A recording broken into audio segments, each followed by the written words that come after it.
Welcome to Ditch the Classroom. This is your host, Ariana Vernier, and I'm so excited that you're here. I'm a teacher turned business coach who is so passionate about helping fellow mamas like you ditch the classroom and pursue your big, hairy, scary dreams. Imagine a life where you could still impact the world, but do so while following your passions and spending more time with your babies. In Ditch the Classroom, we'll explore ways you can do just that. Myself, guest experts, and amazing teachers who have also built a successful business will share tools, tips, and resources to help you ditch the classroom too. Are you ready? Here we go. This episode is sponsored by our brand new Boss Babes giveaway. So between now and October 29th, you'll have the chance to win a spot in my signature program, Brand New Boss Babes. This program contains all of the strategies and tools that has allowed me to replace my teaching income and has also helped other women like you start their ditch the classroom journey and allowed them to start replacing their income outside of the classroom while spending more time with their babies and offering services that they love for clients that they really want to work with. This program contains 8 modules with short implementable videos, templates, and workbooks. These modules are designed to give you quick and actionable steps to take to starting your business so that you can replace your income and ditch the classroom too. In order to enter, all you have to do is leave a review of the podcast wherever you're listening, and make sure to include your Instagram handle so I can contact you if you are our winner. You can also get another entry into the giveaway by screenshotting the episode that you're listening to, post it on your Insta stories, and tag me in that Insta story at ariana.vernier. That way I can see that you posted this entry and make sure it gets added to the giveaway. This giveaway is for y'all to help you start your ditch the classroom journey, but it's also helping me to spread my message to more mamas and teachers like you who are ready to start their ditch the classroom journey. So I really appreciate every entry that you make into this giveaway. Thank you from the bottom of my heart. I will draw the winner for the giveaway on Thursday, October 9th on my Insta stories, so make sure you tune in then. And again, thank you so much.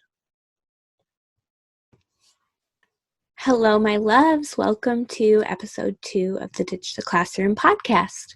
In today's episode, I'm going to be sharing my Ditch the Classroom journey, kind of from start to where I am now, just so you can get to know a little more about who the heck you're listening to. I am originally from Michigan, Michigander at heart. I went to school for graphic design my freshman year of college, and that's actually where I met my husband. We went to Grand Valley State University up in Grand Rapids, Michigan, and lived in the same dorm, and yeah, that's where we met. So like I said, I originally went to school for graphic design. But then after freshman year, I ended up switching. I have always had a passion for children and helping others, so just kind of naturally fell into teaching.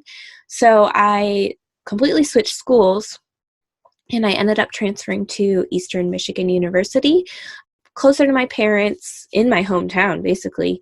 And they're just really well known for teaching, so it worked out very well. My husband actually transferred schools also. He transferred to the University of Toledo for engineering. So we were still only an hour apart, able to see each other on the weekend. So it worked out really well. After school, when I graduated, I decided to head to Texas for my new teaching career.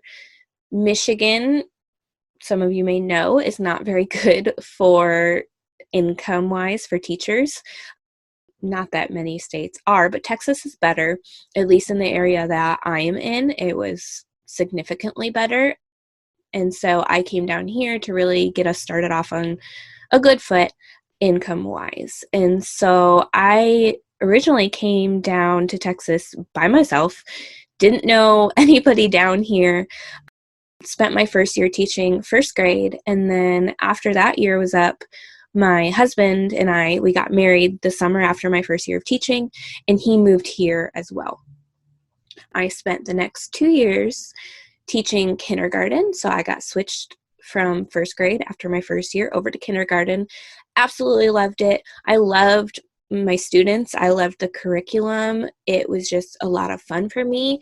But I think, as a lot of teachers can imagine, all the extra bullshit that's placed on teachers' shoulders was really taxing and just not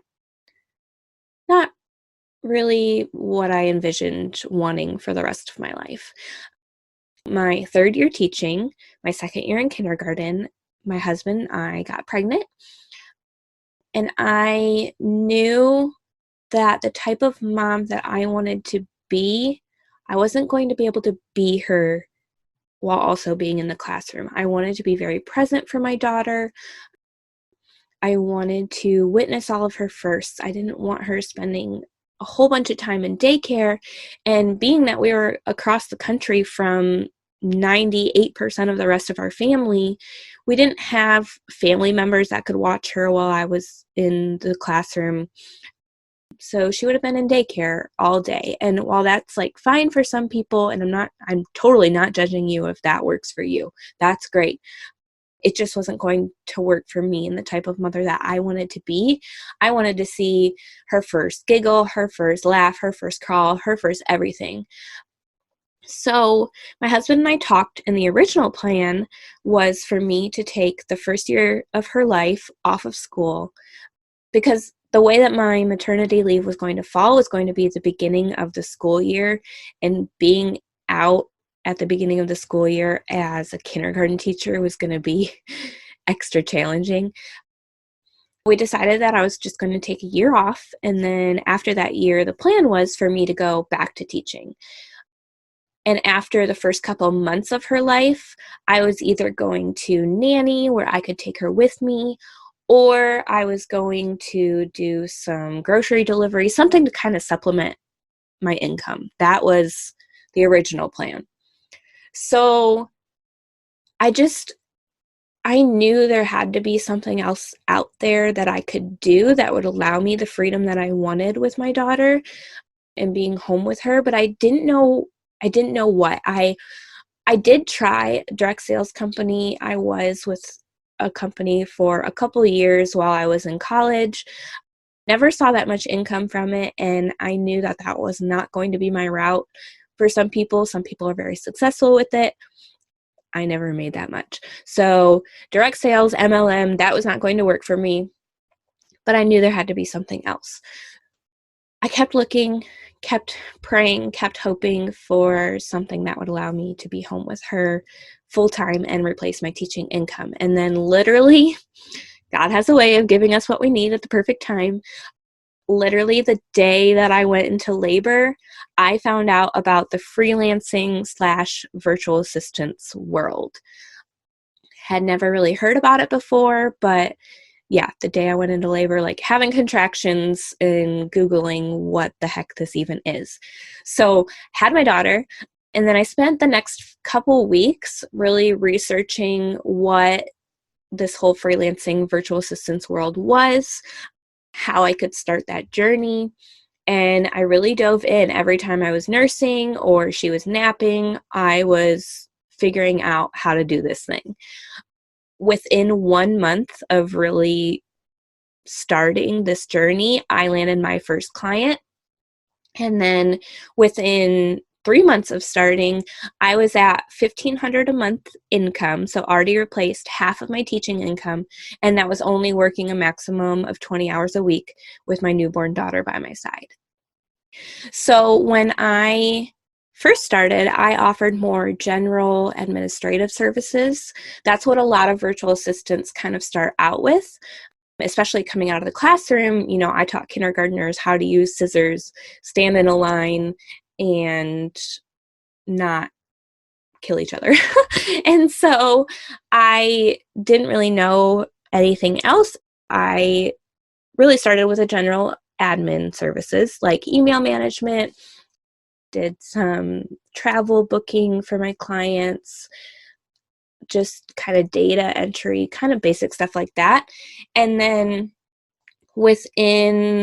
shortly after I started with just the general admin services, I kind of dove into social media management. And I'll kind of dive into all the different terms and titles you can have as a freelancer in episode 3. We'll go really deep into that. But I'm just kind of giving an overview of what I did today. So started with general admin, went into social media management. I didn't love the social media management area just because it was a little bit more time specific. You had to be on your phone or whatever, checking to make sure the post went through for that client at a specific time, and that just didn't always work with a newborn. So I didn't do that for very long. And then within probably I'd say the first couple months of this journey, I got into more website design, completely self-taught. I taught myself from watching tutorial videos on YouTube. I taught myself first by building my own website. And then a couple months into my business, I landed my first website design client. When I got that first website client, I was still doing more of the general services and the social media services, but I really, really enjoyed the website design. About 6 months into my business, I decided to kind of niche down, and this is an episode I'll talk about in the future as well. I niched my services down to just offer website and branding. I didn't do the general admin services anymore, no social media management. I am now, on the freelancing side of my business, just a website and branding designer. So I help female entrepreneurs specifically, mostly coaches, create the home of their business on the internet. And like I said, was a kindergarten teacher, didn't know shit about this before, but I learned by watching tutorial videos on YouTube and just Googling the heck out of everything. Google is your best friend as a business owner. I guarantee that. I kind of want to talk about what my day looks like now. I kind of start my day just hanging out with my daughter, getting some time to myself, have a little bit of a morning routine, read my Bible, gratitude journal, things like that. Usually I don't really start actual work until around 10 a.m. And then I'll work for an hour-ish while my daughter's playing independently or watching a little bit of TV. And then, after about an hour of work, we'll have lunch together and I'll put her down for a nap and get a little more work done. She doesn't nap as long as I wish she would, but really her nap time's my time to get any client meetings done, things that need a little more 100% attention. And then after she wakes up from nap, sometimes we'll play a little bit more, go run errands, and then I'll try to work 1 to 2 hours more before my husband ends his workday. And then the evening is really my time with my family. So I stop work around 4:30 generally. I mean, there's some days where you have to get shit done, but generally I'm done by 4:30. And so this allows me to only work between 10 to 20 hours a week. Generally, I take Fridays off, so I get a 3-day weekend, or I'll save Fridays to do stuff that I need to do for my own business. I don't really do client work on Friday. So this has just, like I said, been an overview of what my life looks like. If you have a question about any of this or something I didn't cover, as always, you can feel free to reach out to me on Instagram at ariana.vernier. Send me a message and ask away. I'm an open book and I'm happy to talk to you about my journey and how you can get started with your Ditch the Classroom journey as well. Coming up next week, episode 3, we will be covering what the heck you can do as a freelancer and or virtual assistant. They're kind of almost interchangeable terms, and we'll talk about that in episode 3. So we'll get a deep dive into that. And I also do want to remind you about our giveaway. Make sure you're entered into that. You have between now and October 29th to get entered, and I will be doing the drawing on October 29th, which is a Thursday, on my Instagram stories. So yeah, I'm so grateful that y'all have tuned in for this episode. Like I said, reach out to me, and I hope you have a great rest of your week. Thanks so much for hanging out with me today. Before you go, make sure you take a minute to subscribe to the show, leave a rating and review, and check out the show notes for a free gift to help you ditch the classroom. If you loved today's episode, can you help me share the message by taking a screenshot, tagging me on Instagram @ariana.vernier, and sharing it with your friends so we can help more mamas ditch the classroom and follow their dreams. Until next week, y'all, keep following the dreams that were placed in your heart so you too can ditch the classroom.